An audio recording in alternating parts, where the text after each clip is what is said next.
Hello, in this unit, you're going to learn what it means to conduct responsible, ethical research.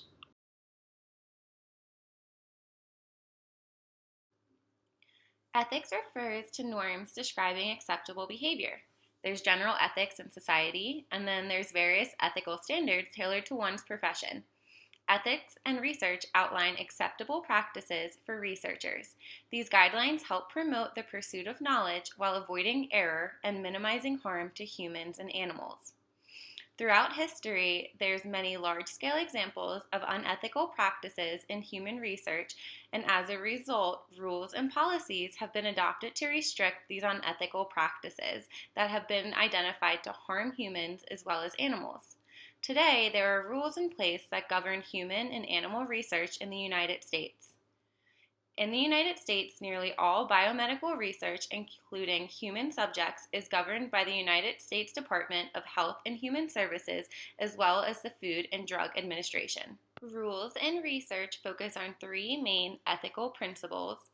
These include respect for persons, beneficence, and justice.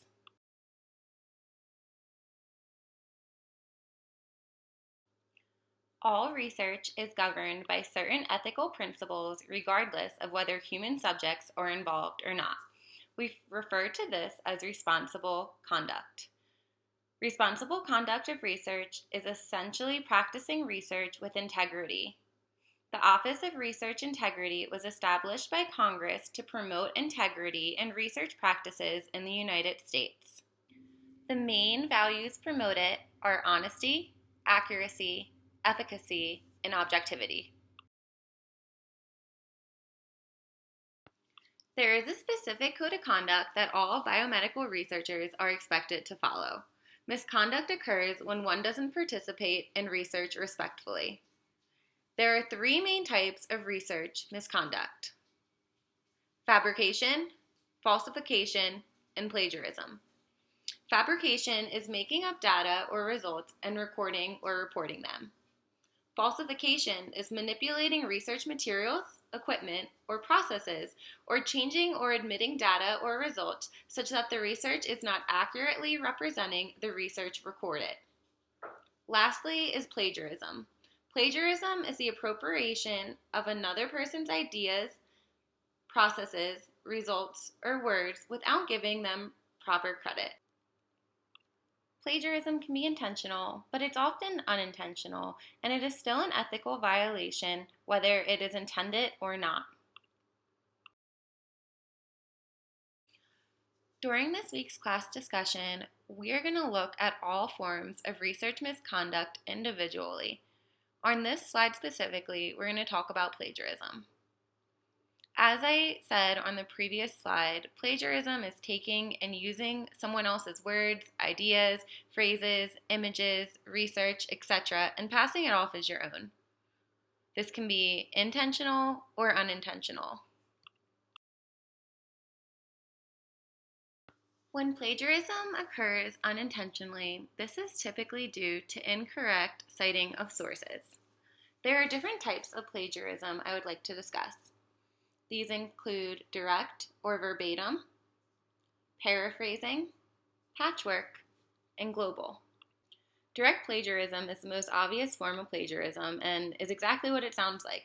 It's the word-for-word transcription of a section of someone else's work without planning to give them credit or attribution with quotation marks and citations. Paraphrasing plagiarism often occurs unintentionally. This often happens when students change words, rearrange sentences, or use synonyms when paraphrasing an original text.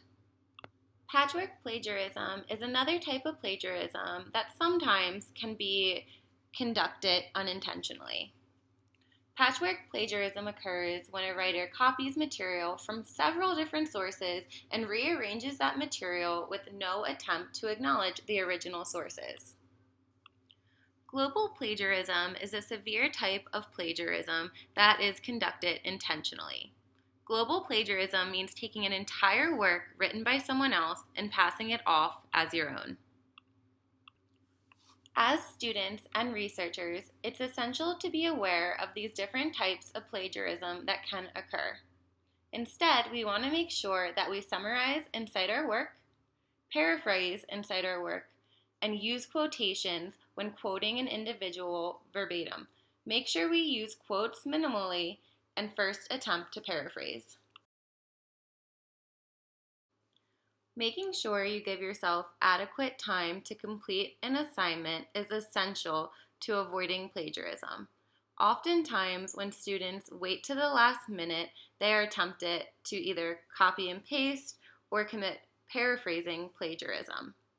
It is okay to use quotes from a source or two as a key point, but make sure that we keep quotations minimal and paraphrase whenever possible. When we're paraphrasing, we want to make sure that we're using our own words and insert the quotes and any unique phrases from the source and cite the source correctly. Throughout this class, APA format is required. We're going to end this lecture by recapping on conducting responsible research. Another key part of conducting responsible research is proper disclosure and transparency with conflicts of interest. A conflict of interest is a relationship between a private interest and one's personal or professional responsibilities. It's important to understand that conflicts of interest are not necessarily inherently bad, but they may leave the perception of misconduct or unethical relationships when not disclosed properly. There are different types of conflict of interest, including financial conflicts, conflict of commitment, personal and intellectual conflicts. Again, I would like to reiterate that conflicts of interest are not inherently bad as long as they are properly disclosed and transparency is present.